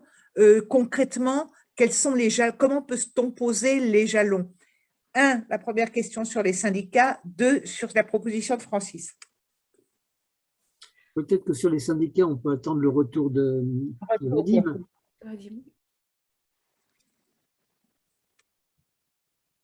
Donc, Francis, tu es interpellé. Oui, merci Claude et merci Dominique. D'abord, je voudrais dire qu'il y a, malgré les apparences, à mon avis, un lien entre ce climat de défiance très profond entre l'Union européenne et la Russie, d'une part, et la situation politique en Russie même, d'autre part. Parce que je pense que ce climat de tension, de sanctions, entretient le courant nationaliste russe, est en quelque sorte un aliment permanent de ce courant réactionnaire qu'évoquaient tout à l'heure et Olesya et Vincent. Donc, il y a un lien, c'est en quelque sorte contribuer indirectement à l'émergence de courants progressistes, rationnels, constructifs, que de favoriser une évolution de ces relations. C'est pas du tout une sorte de cadeau à Poutine, c'est, je dirais, plutôt une main tendue à ceux qui veulent rénover la société russe elle-même. Je le pense profondément.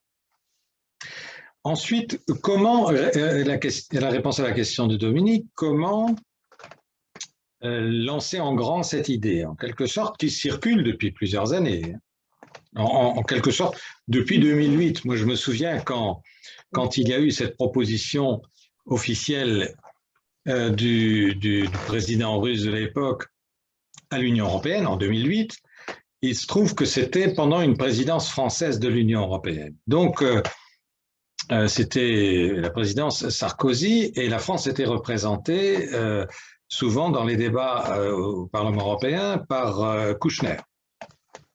Et j'avais interpellé Kouchner en séance plénière pour demander quelle était la réaction du Conseil européen qu'il présidait au nom de Sarkozy à cette proposition de la Russie.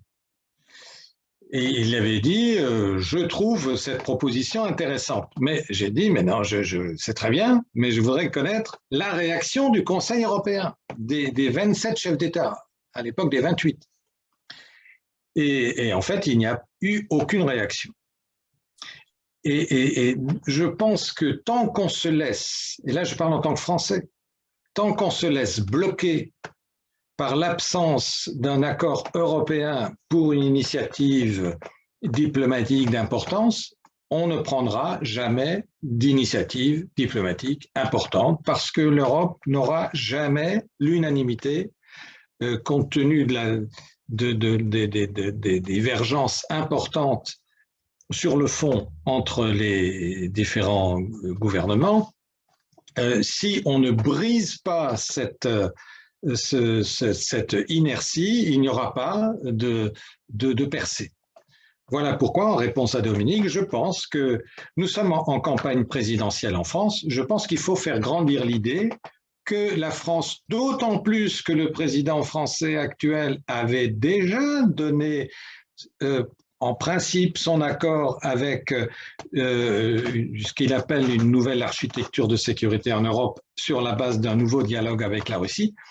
Je pense qu'il faut mettre ce sujet sur la table dans le cadre d'un débat digne d'une élection présidentielle, à savoir comment on voit non seulement l'avenir des relations internationales en Europe, mais y compris la contribution de la France à la rénovation de ces relations internationales. Donc, pour résumer ma réponse, je pense qu'il faut interpeller les dirigeants des différents partis qui ont la prétention de se voir éventuellement au sommet de l'État, il faut les interpeller pour dire voilà une grande question qui est liée à la paix, à la sécurité internationale, à la coopération.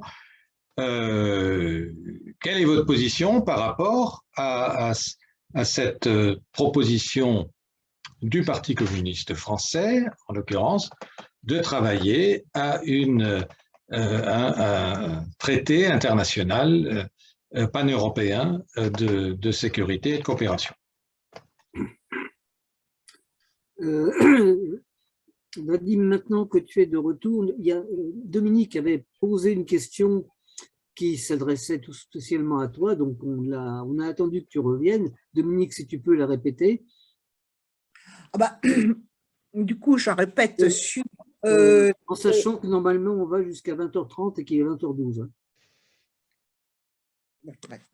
Ça va, mais de toute façon, là, j'avais posé la question sur la formation de syndicats indépendants.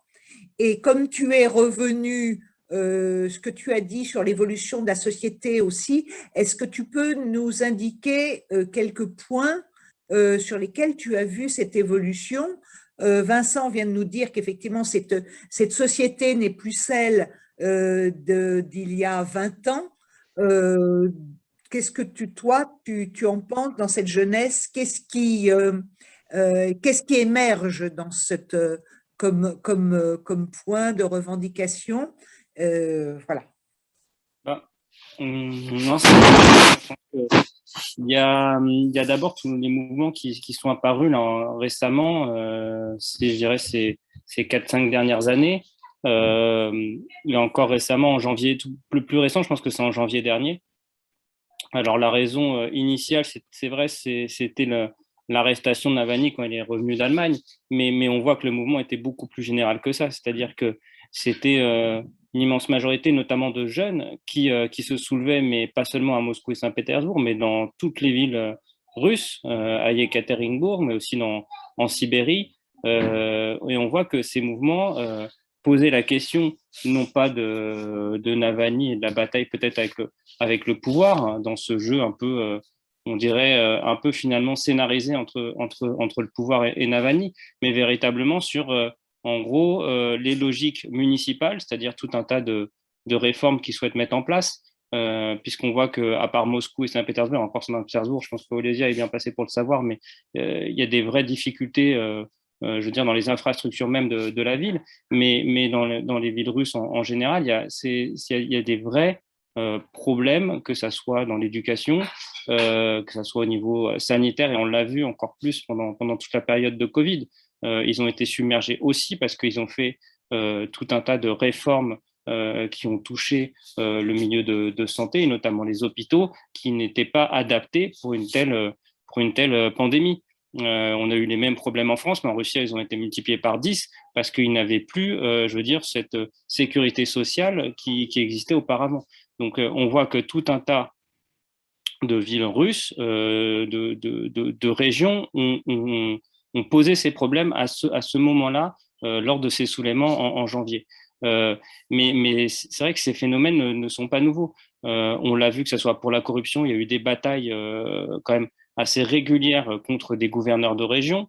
Mais on voit que ce qui a fédéré ce mouvement en janvier, c'est véritablement une volonté de s'adresser directement au pouvoir, alors qu'il soit en effet municipal, que ce soit au gouverneur, mais donc on dirait que ça a fédéré un ensemble de luttes, et où les jeunes ont véritablement démontré qu'ils avaient envie de prendre les choses en main et de s'adresser directement à une élite et de se faire entendre. C'est en ça, je trouve qu'il y a quelque chose de nouveau, c'est qu'on ne l'avait pas vu par le passé. C'était souvent des batailles, on va dire, qui contenaient principalement des moments électoraux, que ce soit à Moscou et notamment à Saint-Pétersbourg, qui contenaient une certaine, on va dire, élite ou une certaine catégorie de personnes. Là, c'était beaucoup plus général dans les profils de gens qui se sont mobilisés. C'était, je veux dire, c'était pas des jeunes urbains comme on pouvait le voir par ailleurs, mais véritablement un ensemble de villes, je dirais, beaucoup plus différentes et beaucoup plus variées sur le spectre géographique de la Russie, parce que la Russie est quand même un pays immense. Je veux dire, il y a plus de, je crois qu'il y a entre guillemets plusieurs fuseaux horaires, voire 9 fuseaux horaires. Entre l'Est et l'Ouest de la Russie, ça n'a rien à voir. Entre un côté qui est plutôt occidental, voire, et l'autre qui est proche de la Chine. Donc, je pense que tu en as parlé, mais c'est véritablement un pays entre deux continents. Et on voit que ce n'est pas du tout la même catégorie de population entre Moscou et Saint-Pétersbourg et le reste de la Russie. C'est beaucoup plus, on va dire, rural. Donc voilà, on voit que ce soulèvement a fédéré un certain nombre de choses. Aujourd'hui, le pouvoir, c'est pour ça qu'il a répondu de cette manière. Moi, je pense que en tout cas, c'est une vraie crainte pour lui. Il a vu que finalement, il allait au bout de sa logique, au bout de son système, que Vladimir Poutine en est le représentant. Et aujourd'hui, forcément, il va devoir passer la main. Je veux dire, il n'est pas éternel. La question 2024 est posée. Elle se reportera peut-être en 2030 s'il continue un mandat de plus. Mais en tout cas, on voit que va faire aujourd'hui ce régime. Est-ce que du coup, ça va être un aspect beaucoup plus dur, un aspect beaucoup plus sécuritaire, comme il est en train de prendre le pas à travers différents profils, ou est-ce que finalement, de lui-même, il va devoir mener des réformes, ou alors il fera face, comme dans d'autres pays, à un soulèvement qui, à un moment donné, devra avoir un changement aussi bien politique, parce qu'il y a une volonté aujourd'hui qui est quand même assez partagée d'un changement. Alors, quel sera-t-il? Est-ce qu'il sera encore davantage nationaliste ou plutôt progressiste? Aujourd'hui, je pense que c'est une des interrogations. En tout cas, il y a une jeunesse qui se tourne davantage vers un univers progressiste, justement à travers la volonté, notamment de ces jeunes, je dirais, indépendants qui ont essayé d'être candidats pendant toutes ces législatives, qui étaient plus proches du Parti communiste. Olesia en a parlé à Moscou. Je trouve que c'est vraiment intéressant parce qu'ils se sont portés candidats, mais sur une volonté de changement avec ce côté aussi de créer des syndicats, de créer un rapport de force, mais je veux dire sur une thématique qui est proche, je dirais, de nos gauches européennes classiques. C'est là où c'est intéressant, c'est que ce n'était pas forcément le même lien qu'on pouvait avoir avec le Parti communiste il y a encore quelques années. On voit qu'il y a une vraie évolution de leur part, et une vraie volonté aussi d'échange, comme peut le symboliser Olesia, mais ils sont plusieurs à vouloir échanger avec les autres gauches européennes. Donc je trouve que c'est intéressant et je pense qu'on amènerait à davantage de débats et davantage, je dirais, d'organisation, entre guillemets, si on arrivait à maintenir ce lien avec, je dirais, cette jeunesse qui est en train d'émerger, et notamment dans le cadre du Parti communiste russe.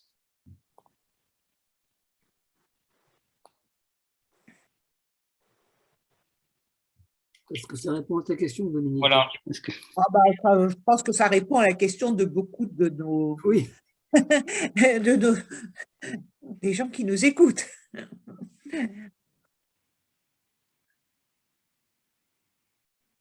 Mais je pense que véritablement l'aspect social aujourd'hui est un élément moteur. Il y a l'ascenseur social qui a pu être provoqué par les premiers mandats de Vladimir Poutine, aujourd'hui ne fonctionne plus. Et il y a eu plusieurs crises. Il y a eu la crise économique, la crise, on va dire, sanitaire, mais qui a frappé l'ensemble de la planète. Elle montre que cet ascenseur social ne fonctionne plus. La Russie n'y échappe pas. Aujourd'hui, il y a une vraie réflexion qui est en train de parcourir un certain nombre de partis, un certain nombre de jeunes, justement.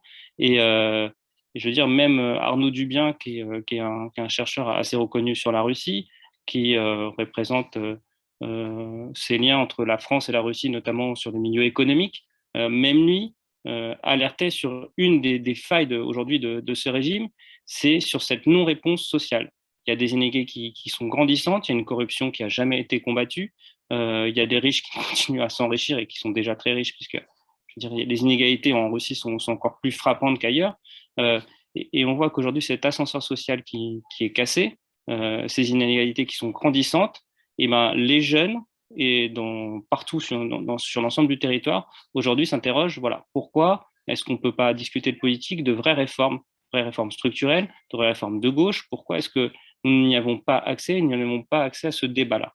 Et je pense que vu la situation économique du pays, et vu en tout cas la volonté de réforme qui n'est pas là, à mes yeux, qui n'est pas bonne de la part du pouvoir, qui n'est pas en tout cas qui répond pas à une attente véritablement de changement de système, qui est une réponse capitaliste, et on l'a vu à travers la réforme des retraites, mais avec d'autres réformes, la réforme constitutionnelle et autres, où on met en avant Dieu, par exemple, plutôt que de répondre à un aspect social de la population, ça crée une vraie interrogation, et on l'a vu, des soulèvements en janvier qui, à mon avis, ne sont que le début. Je pense que ça va se poursuivre si la réponse se fait toujours de la même manière, c'est-à-dire en réprimant ou en répondant à côté de la plaque, en maintenant un système capitaliste, ultra-capitaliste, et je pense que c'est pour ça que c'est intéressant aujourd'hui de suivre la Russie, parce qu'il y a quelque chose de profond qui traverse la société, et je pense qu'on devrait en tirer avantage. Voilà.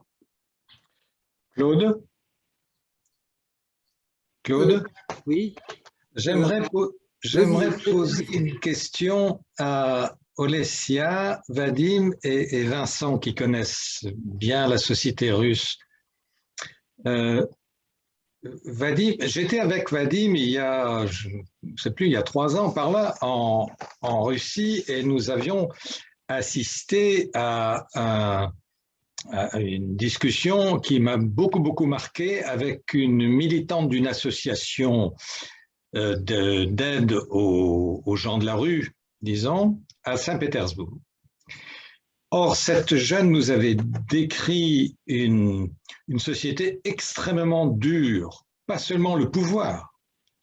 Une partie de la société elle-même, disait-elle, par exemple, certaines familles qui jettent à la rue des personnes âgées de leur famille qui les encombrent, qui leur coûtent cher. Et il y a un tel affaissement du sentiment de solidarité, disait-elle, qu'il y a des familles qui jettent leurs vieux à la rue. C'est effrayant, c'est terrifiant. Donc ma question est la suivante.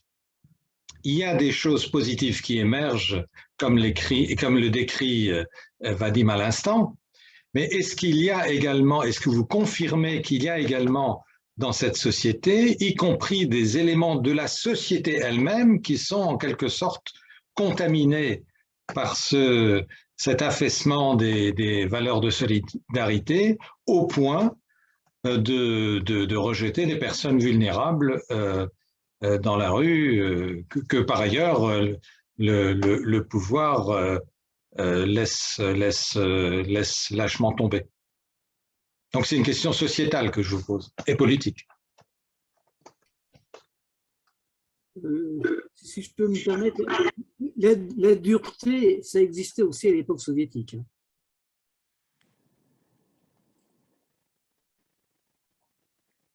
Tout n'est pas nouveau là. Oui, sans doute. En fait, et je ne dirais pas que... je crois que des tendances pareilles, des tendances de la dureté, il y a partout. Hein, il y a partout les gens qui peuvent, dans n'importe quel pays, il y a des gens qui peuvent jeter leurs parents dehors.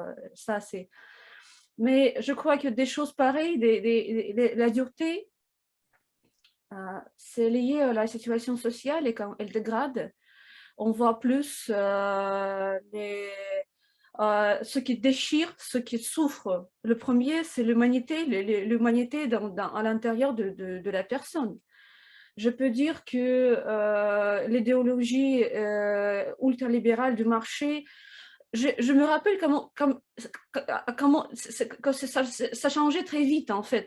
Hier, on nous disait qu'il faut être honnête, que l'essentiel c'est que tu représentes toi-même et pas combien de l'argent tu as sur ton compte. Et le lendemain, ça changeait. Le changement se passait très vite. Et l'activité des gens, les vertus, l'argent est devenu les vertus. Et le seul moyen de positionnement, si on peut dire. Je sais que les gens de la rue on l'a vu comme l'événement de masse aux années 80, c'est pas disparu, ça existe et c'est une catastrophe sociale qui n'est pas résolue du tout parce qu'il n'y a pas de l'appareil de sécurité sociale. Parce que les gens, non, les pensions, on ne peut pas vivre avec ça. Maintenant, la privatisation de la médecine et tout ça, et de la santé, ça, les gens, ils ont moins de moyens qu'avant de survivre toute seule, même s'il y a un problème dans les familles. Et maintenant, le problème des gens qui habitent dans la rue, qui n'ont pas de maison, maintenant, ça apparaît. Je me rappelle, je me permets, excusez-moi, je me permets juste de raconter une histoire de l'université de PCF de 2019, la dernière où j'ai assisté. J'ai écouté une intervention d'une femme qui racontait que la première, son propre appartement, la première fois, elle a obtenu quand elle a eu 44 ans. Et moi, je comprends que pour moi, comme j'étais née et j'ai grandi quand même sous l'Union soviétique, je comprends que c'est quelque chose inimaginable. Parce que tout le monde doit avoir au moins une chambre, un lit dans un foyer. Mais maintenant, ce n'est plus le cas. Maintenant, nous, on a le même problème. Le problème dégrade, la situation dégrade beaucoup plus vite que chez vous, en France. Parce qu'on a vraiment perdu le système social, la sécurité sociale. C'était le premier qui a été consacré aux années 90 et début des années 2000. Donc, mentalement, on voit la fin, mais quand même, on continue de le voir. Donc, oui, bien sûr, la dureté existait. Le problème, c'est voulu. Et malheureusement, la seule réponse qu'on peut voir au problème des gens qui n'ont pas qui habitent dans la rue, la seule réponse, c'est des organisations de charité comme Nachleshka, comme celle dont Francis parle. Mais il n'y a pas de solution. L'État ne propose pas de solution. Mais par contre, l'État préfère de faire l'apparence comme quoi ça n'existe pas. Dans le discours de Poutine, vous n'entendez jamais dire les SDF ou bien... Non, il n'en parle jamais. Vincent, tu étais aussi interpellé par Francis.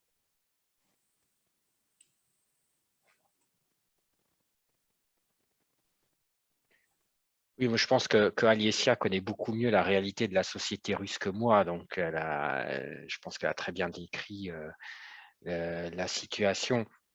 Juste, moi, je voulais dire que bon, le régime, ce que je disais un peu, je vais poursuivre un peu sur ce que je disais tout à l'heure, c'est-à-dire que le régime va se défendre. On parle beaucoup des alternatives possibles, et c'est vrai, c'est juste, c'est important que peut-être que le rapport de force est en train d'évoluer. Il ne faut pas oublier que de l'autre côté du spectre politique et social, c'est-à-dire à l'extrême droite en Russie, tous ces gens-là sont aujourd'hui extrêmement bien organisés, extrêmement puissants, aussi bien dans le secteur politique que religieux, comme Vadim l'a très bien dit, qu'économique, avec des réseaux aussi à l'extérieur de la Russie. Donc, je pense à tout le courant eurasien ou des choses comme ça, qui sont très financés et qui aujourd'hui ont pignon sur rue et aussi influent sur le rapport de force politique russe, mais cette fois-ci, évidemment, dans un sens ultranationaliste et ultra-réactionnaire. Mais ce que je dirais, c'est que on a bien vu ce soir avec tout ce qu'on a souligné, aussi bien l'évolution sociale que l'évolution politique, que les questions internationales, que du point de vue des progressistes et de la gauche aujourd'hui, je dirais qu'il y a de l'espoir. Nadezhda есть, comme on pourrait dire en russe. Et c'est là-dessus que moi, en tout cas, j'ai envie de terminer la soirée que nous passons aujourd'hui. Juste pour rebondir sur ce que disait Francis, Vincent a très bien conclu, mais je dirais que oui, la dureté aujourd'hui de la société russe, toutes les réformes, et ça on l'a décrit, je pense, ces 2 dernières heures, oui, ça peut basculer, on va dire, il y a un espoir que ça bascule du côté progressiste, en tout cas, vers une alternative plutôt de gauche, mais c'est sûr que ça peut très bien, la jeunesse peut très bien basculer vers le nationalisme, comme dans d'autres pays européens, Et on voit bien que d'ailleurs les liens que tisse le pouvoir, notamment Vladimir Poutine, avec d'autres, que ce soit Viktor Orban, mais même on voit les liens avec Marine Le Pen et le Rassemblement national. Je veux dire, c'est des liens qui ne sont pas cachés, ils ont été invités, ils ont participé à un certain nombre de conférences ensemble. Rien n'est gagné, bien au contraire. Mais je trouve qu'aujourd'hui, en tout cas, il y a une volonté de débattre, une volonté politique, une volonté de changement, en tout cas, il y a une volonté de poser la question sociale et politique, notamment parmi les jeunes, et vraiment sur un spectre large dans toutes les villes russes. Et c'est là où c'est intéressant. Alors oui, en effet, comme tu le dis, Francis, rien n'est gagné parce que la dureté aujourd'hui de la Russie et ses 20 dernières années et son ultralibéralisme fait que ça peut basculer aussi, je dirais, comme dans l'ensemble de l'Europe, plutôt à l'extrême droite que vers le côté progressiste. Dominique, tu veux conclure, puisque tu as piloté? Non, j'ai trouvé tout le débat passionnant de la part de nos interlocuteurs et voilà, j'espère qu'il sera diffusé, regardé grandement. Bon, ben, dans ce cas, merci à chacune et à chacun.